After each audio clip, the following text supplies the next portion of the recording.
तो dear students, आप देख रहे हैं सैयद अली एकेडमी और हाजिर हैं क्लास 10 की न्यू वीडियो के साथ, जिसके अंदर हम गैसेस एक्सचेंज इन ह्यूमन का जिक्र कर रहे हैं। और ये जो हमारा पहला टॉपिक होगा, जिसके अंदर हम रेस्पिरेटरी सिस्टम का जिक्र करेंगे कि हमारा रेस्पिरेटरी सिस्टम कौन सी चीज़ों पर डिपेंड कर रहा है। अब सबसे पहले इसके बारे में बात करें तो लिखा हुआ कि इंसान के अंदर जो रेस्पिरेशन है उसके अंदर ब्रीदिंग हो रही है और गैसेस एक्सचेंज और सेलुलर रेस्पिरेशन हो रही है। ये तीनों चीज़ें हो रही हैं, ब्रीदिंग सांस का लेना, उसके अलावा गैसेस एक्सचेंज और तीसरी चीज़ सेलुलर रेस्पिरेशन। बज़ाहिर हमें तीनों चीज़ें एक नज़र आती हैं, लेकिन इनमें फ़र्क होता है। ब्रीदिंग को हम गैसेस एक्सचेंज के साथ काउंट कर सकते हैं। ब्रीदिंग का बेसिकली मतलब है पूरी एयर को लेना और पूरी एयर को बाहर निकालना।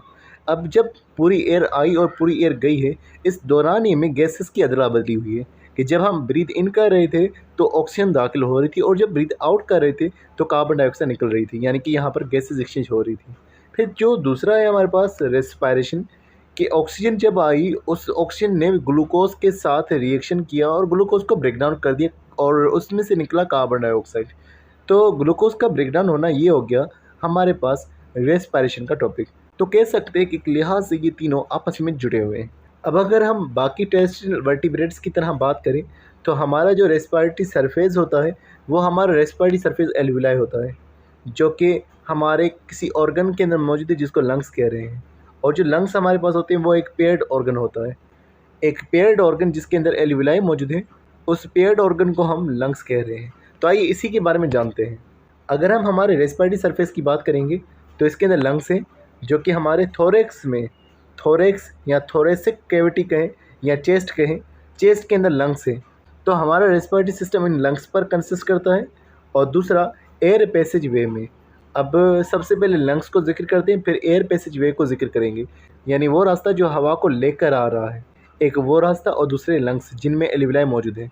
अगर लंग्स की बात करें तो सॉफ्ट होते हैं, स्पंजी होते हैं, यानी कि ये हवा से भरे जा सकते हैं। उसके अलावा पिंकिश कलर के होते हैं और इस लंग्स को कवर किए हुए एक मेम्ब्रेन होती है जिसको प्लूरल मेम्ब्रेन कहते हैं। प्लूरल मेम्ब्रेन दो होती हैं जो लंग्स को कवर की होती हैं। मिसाल के तौर पर अगर ये एक लंग हमारे पास मौजूद है तो इसके पास ये दो प्लूरल मेम्ब्रेन होंगे, एक ये हो गई और दूसरी ये वाली हो गई। तो दो प्लूरल मेम्ब्रेन होती हैं और दो प्लूरल मेम्ब्रेन के बीच में फ्लूइड होता है जिसे हम कह रहे होते हैं प्लूरल फ्लूइड। ये जो बीच वाला जगह है जहाँ पर प्लूरल फ्लूइड मौजूद था, इस कैविटी को हम कह रहे होते हैं प्लूरल कैविटी। लंग्स की कवरिंग में जो फ्लूइड है, प्लूरल फ्लूइड जिसको कह रहे हैं, इसका काम क्या है कि ये एक ऑयल के तौर पर काम कर रहा है, एक ल्यूब्रिकेंट के तौर पर काम कर रहा है, जिससे ब्रीदिंग की जो मूवमेंट है, जब सांस लेते हैं सांस बाहर निकालते हैं, जो लंग्स मूव करेंगे वो मूवमेंट उनकी आसानी से रहेगी, फ्रिक्शन वगैरह नहीं होगी। उसके अलावा लंग्स को बचाने के लिए कौन सा स्ट्रक्चर है, तो लिखा हुआ है कि एक बोनी केज यानी कि हड्डियों का बना हुआ एक पिंजरा जो है मौजूद होता है। उस पिंजरे के अंदर फ्रंटल बोन, सामने वाली हड्डी जो होती है, उसे स्टेनम कहते हैं, जिसके साथ 24 रिब्स, 12 पेयर्स जुड़े होते हैं। रिब्स के 24 रिब्स जो हैं जुड़ी होती हैं इस स्टेनम के साथ। और ये रिब्स कहाँ तक जाती हैं, ये जो है सामने से तो स्टेनम के साथ जुड़ी हुई हैं, लेकिन पीछे से ये वर्टिब्रल कॉलम के साथ जाकर अटैच होती हैं। निकलती वर्टिब्रल कॉलम से है और जाकर के स्टेनम से जुड़ती हैं। उसके अलावा रिब्स के साथ कुछ मसल्स जुड़े होते हैं जिनको इंटरकोस्टल मसल्स कहते हैं। उसके अलावा बात करें कि जो थोरेक्स है, चेस्ट कैविटी है, चेस्ट कैविटी के नीचे, लंग्स के नीचे कुछ मसल्स और मौजूद होती हैं जिन्हें डायाफ्रेम कह रहे होते हैं। ये चेस्ट के हिस्से को और पेट के हिस्से को यानी एब्डोमिनल कैविटी को, दोनों को अलग रखता है। उसके अलावा जो लंग्स के अंदर रेस्पिरेटरी सरफेस है उसको हम एल्विलाई कह रहे हैं, सिंगल होगा तो उसको एल्व्यूलस कहा जाएगा। और ये लाखों की तादाद में, मिलियंस की तादाद में हर लंग में जो है एल्विलाई मौजूद होते हैं। इस तस्वीर में आपको लंग्स नज़र आ रहा है, एक तो ये लंग्स आपको नज़र आ रहे हैं, दो ये लंग्स हैं। एक ध्यान में रखिएगा, लेफ़्ट लंग है जो साइज़ में थोड़ा सा छोटा होता है, राइट लंग जो है ज़्यादा साइज़ में बड़ा होता है। लेफ़्ट लंग की साइज़ में छोटे होने की वजह, बीच में मौजूद ये दिल का स्ट्रक्चर है जो यहाँ पर सेंटर में मौजूद है, दिल की होने की वजह से ये लेफ़्ट लंग साइज़ में छोटा होता है।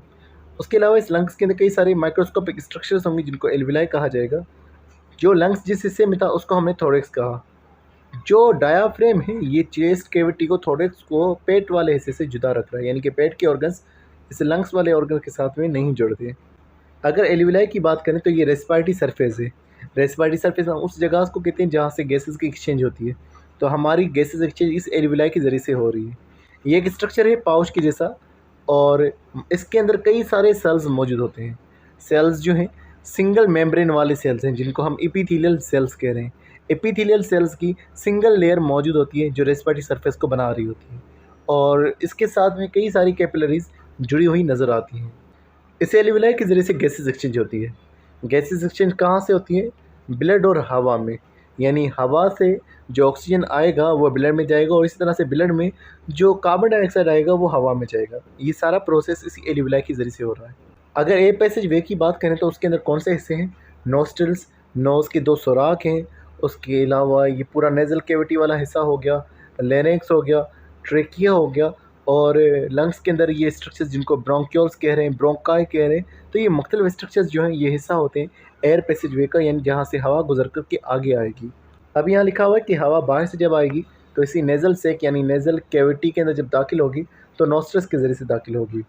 और ये जो पूरा रास्ता होता है जहाँ से हवा गुजरेगी इसके अंदर कुछ सेल्स मौजूद हैं जिनको हम सीलिएटेड सेल्स कह रहे हैं, यानी सीलिया वाले सेल्स। और ये सेल्स म्यूकस सीक्रेटिंग सेल्स हैं।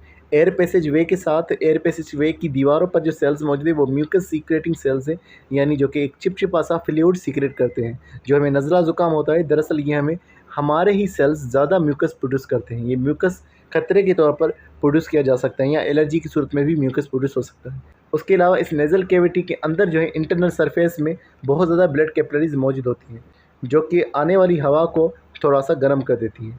उसके अलावा हेयर भी मौजूद होते हैं इस नेज़ल सैक के अंदर, नेज़ल कैविटी के अंदर। और जो सीलिएटेड एपिथेलियल सेल्स हैं और म्यूकस है ये हवा को क्लीन रखता है और डस्ट पार्टिकल्स वगैरह को रोकने का काम करता है ताकि हवा जो है साफ़ सुथरी अंदर की तरफ जाती रहे। अब यहाँ पर ट्रेकिया का जिक्र है।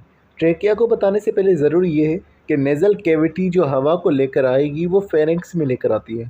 फेरिंक्स ऐसी ट्यूब होती है जो खाने और हवा दोनों के लिए होती है। खाना भी फेरिंक्स से होता गुजरता है और फिर जो हवा भी होती है वो भी फेरिंक्स से होती गुजरती है। लेकिन खाना खाते हुए जो लंग्स वाला रास्ता होता है वो बंद हो जाता है ताकि खाना जो है लंग्स के अंदर ना जाए।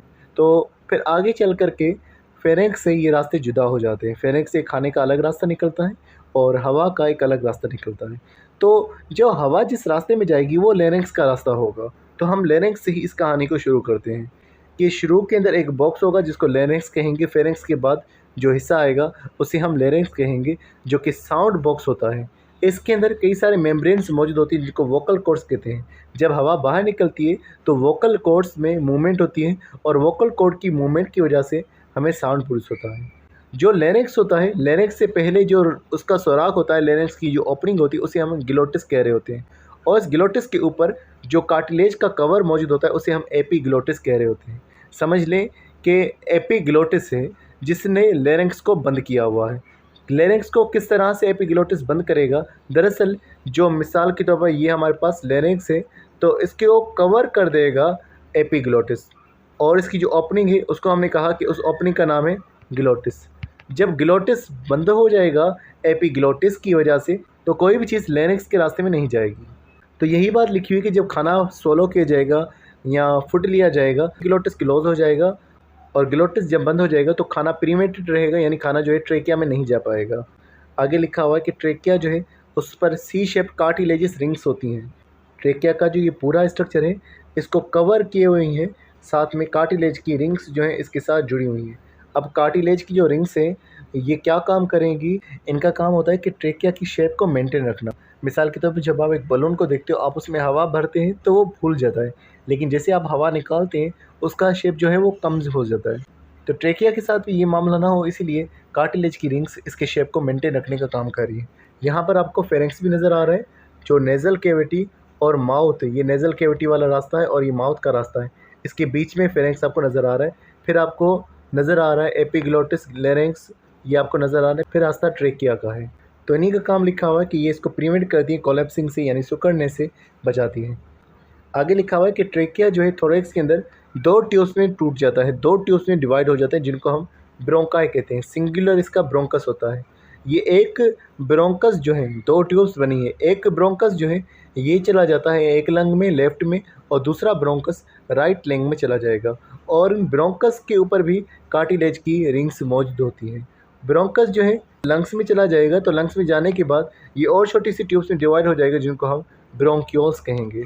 ब्रोंक्यूल्स की बात करें तो ब्रोंक्यूल्स फिर एल्वियोलाई में डिवाइड हो जाते हैं जिनको हम एयर सैक भी कह रहे होते हैं। इस तस्वीर में आपको टर्मिनल ब्रोंक्यूल्स नजर आएंगे। ब्रोंक्यूल्स जो हैं फिर वो आगे चल करके जो आखिरी ब्रोंक्यूल होगा उन्हें हम टर्मिनल ब्रोंक्यूल कहेंगे, जिसके पास ये हमें पाउच के जैसे स्ट्रक्चर्स नजर आएंगे जिनको हम एल्विलाई कह रहे हैं, जो कि ब्लड कैपिलरीज के साथ सराउंडेड होते हैं, यानी कि एल्विलाई से हवा निकल करके ब्लड कैपिलरीज में जा सकती है। तो डियर स्टूडेंट्स, आज के लिए बस इतना था। नेक्स्ट वीडियो के अंदर इंशाल्लाह नेक्स्ट टॉपिक का जिक्र करेंगे। तो मिलते हैं नेक्स्ट वीडियो में, तब तक बहुत सारा ख्याल रखिएगा। अस्सलाम वालेकुम।